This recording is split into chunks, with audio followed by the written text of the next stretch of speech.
सीधे आपको ले चलते हैं दिल्ली, जहां पर आपकी प्रेस कॉन्फ्रेंस हो रही। सीनियर लीडर अतिशी ले रही हैं प्रेस कॉन्फ्रेंस। को खत्म करने का तरीका है ये। चुनाव को चोरी करने का अगर तरीका नहीं है तो क्या है?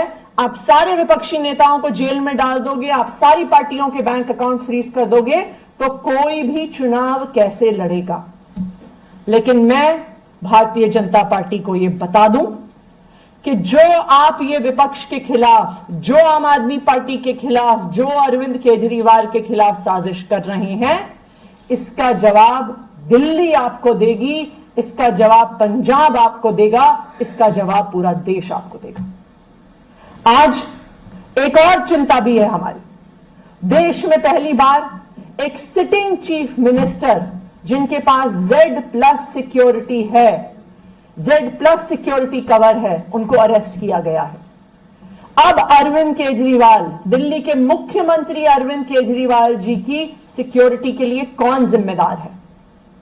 आज वो ईडी के ऑफिस के अंदर है। उस ऑफिस के अंदर कौन जा रहा है, क्या लेके जा रहा है, इसके लिए कौन जिम्मेदार होगा? तो ये एक बहुत बड़ी चिंता आम आदमी पार्टी की भी है, ये एक बहुत बड़ी चिंता देश की भी है कि क्या केंद्र सरकार ईडी की कस्टडी में अरविंद केजरीवाल को पर्याप्त सिक्योरिटी दे रही है कि नहीं दे रही है। ये केंद्र सरकार का अपना असेसमेंट है कि वो Z+ सिक्योरिटी की आवश्यकता रखते हैं, और एक Z+ सिक्योरिटी की आवश्यकता रखने वाले एक सिटिंग चीफ मिनिस्टर को कस्टडी में रखते हुए ईडी ने उनका क्या सिक्योरिटी का अरेंजमेंट किया है, इस बात को केंद्र सरकार को देश के सामने रखना होगा। Thank you. मैम, आपको क्या लगता है सिक्योरिटी वाला जो आपने सवाल खड़ा किया है, क्या लग रहा है किसी तरीके की साजिश आपको लग रही है कि हो सकती है, या किस तरीके का कंसर्न आप जता रही हैं? देखिए, अरविंद केजरीवाल जी एक Z+ सिक्योरिटी के प्रोटेक्टी हैं। अरविंद केजरीवाल जी इस देश के इतिहास में पहली बार अरेस्ट हुए सिटिंग चीफ मिनिस्टर हैं। हेमंत सोरेन जी की भी जब गिरफ्तारी हुई थी, उन्होंने गिरफ्तारी से पहले इस्तीफा दे दिया था। तो आज ये बहुत बड़ा सवाल है कि एक सिटिंग चीफ मिनिस्टर को जो सिक्योरिटी मिलनी चाहिए, क्या उनको ईडी की कस्टडी में मिल रही है? कौन उस ईडी के ऑफिस में अंदर जा रहा है? जिस लॉकअप में अरविंद केजरीवाल हैं, उस लॉकअप में कौन जा रहा है, उनकी क्या चेकिंग हो रही है, उनके पास क्या मटेरियल है, इस सब के लिए कौन जिम्मेदार होगा? एक कारण है कि एक सिटिंग चीफ मिनिस्टर को, एक संवैधानिक पद पे बैठे हुए व्यक्ति को Z+ सिक्योरिटी दी जाती है, क्योंकि उनके लिए कहीं से भी बड़े सिक्योरिटी के खतरे हो सकते हैं। लेकिन आज जब एक सिटिंग चीफ मिनिस्टर को ईडी की कस्टडी में ले लिया जाता है, तो उनकी सेफ्टी और सिक्योरिटी के लिए कौन जिम्मेदार है, इसका जवाब केंद्र सरकार को देना होगा। सुप्रीम कोर्ट में भी इस पूरे मामले में सुनवाई है, वहां से कितनी उम्मीद है आप लोगों को? देखिए, हम सुप्रीम कोर्ट से ये उम्मीद करते हैं कि सुप्रीम कोर्ट जिसने बार बार कहा है कि लोकतंत्र की हत्या नहीं होनी चाहिए, आज वो सुप्रीम कोर्ट ना सिर्फ आम आदमी पार्टी को, ना सिर्फ अरविंद केजरीवाल को, बल्कि इस देश के लोकतंत्र को भी न्याय देगा। इस देश के इतिहास में यह पहली बार हुआ है कि मॉडल कोड ऑफ कंडक्ट लगने के बाद, चुनाव की घोषणा होने के बाद, देश में से 6 में से 1 नेशनल पार्टी के नेशनल कन्वीनर को गिरफ्तार कर लिया गया है। यह लोकतंत्र की लेवल प्लेइंग फील्ड का हनन नहीं है तो क्या है? आपने क्यों गिरफ्तार किया अरविंद केजरीवाल को चुनाव की घोषणा होते ही? क्योंकि आप चाहते हैं, भारतीय जनता पार्टी चाहती है कि वो चुनाव में कैंपेन ना कर सके, कि वो देश भर में जाके इंडिया गठबंधन के लिए कैंपेन ना कर सके।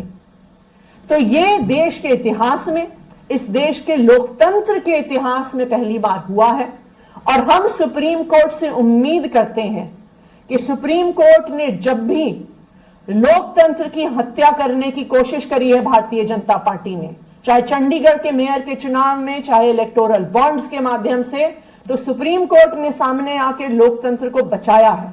तो हम ये उम्मीद करते हैं कि उसी तरह से आज भी सुप्रीम कोर्ट लोकतंत्र की रक्षा करेगा। क्या इंडिया अलायंस के लीडर्स के साथ कोई कोऑर्डिनेशन चल रहा है इस वक्त? क्योंकि पहला मामला नहीं, आप कह रहे हैं हेमंत सोरेन की पहले गिरफ्तारी हुई, अब अरविंद केजरीवाल, तो एक यूनाइटेड प्रोटेस्ट और यूनाइटेड कॉल कुछ प्लानिंग ऐसी है? हम लगातार इंडिया अलायंस के नेताओं से सबसे टच में हैं। उनमें से कई लोग अरविंद केजरीवाल जी के परिवार से बात भी कर चुके हैं।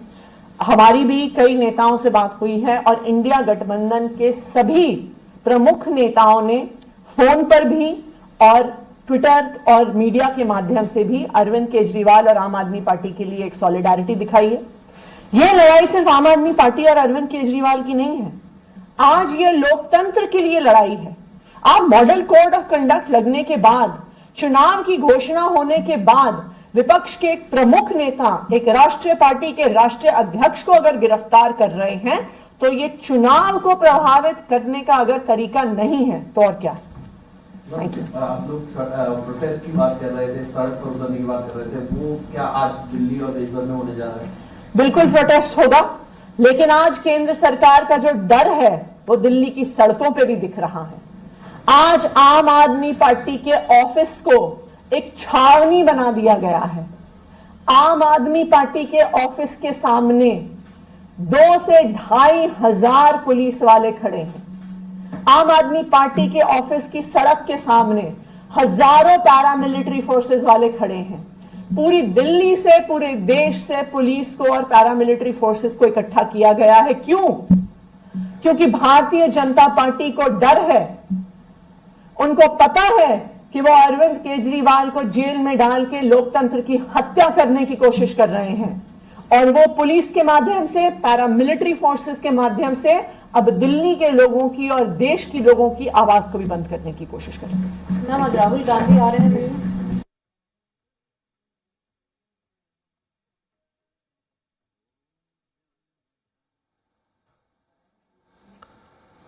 और ये आपकी सीनियर लीडर अतिश्री प्रेस कॉन्फ्रेंस कर रही थी और अरविंद केजरीवाल वाले मामले पर सीधे सीधे वो कह रही हैं कि बीजेपी कहीं ना कहीं आम आदमी पार्टी के इलेक्शन में जो भूमिका है उसको कहीं ना कहीं कम करने और उसको हराने की कोशिश में है, साथ ही साथ लोकतंत्र को पराजित करने की चक्कर में है। सुप्रीम कोर्ट से उन्हें बड़ी राहत मिलने की उम्मीद है। साफ साफ उन्होंने कहा है कि लोकतंत्र को बचाने का काम यहाँ पर सुप्रीम कोर्ट जरूर करेगा और न्याय उन्हें जरूर मिलेगा। इस बुलेटिन में फिलहाल इतना ही, दीजिए इजाजत, नमस्कार।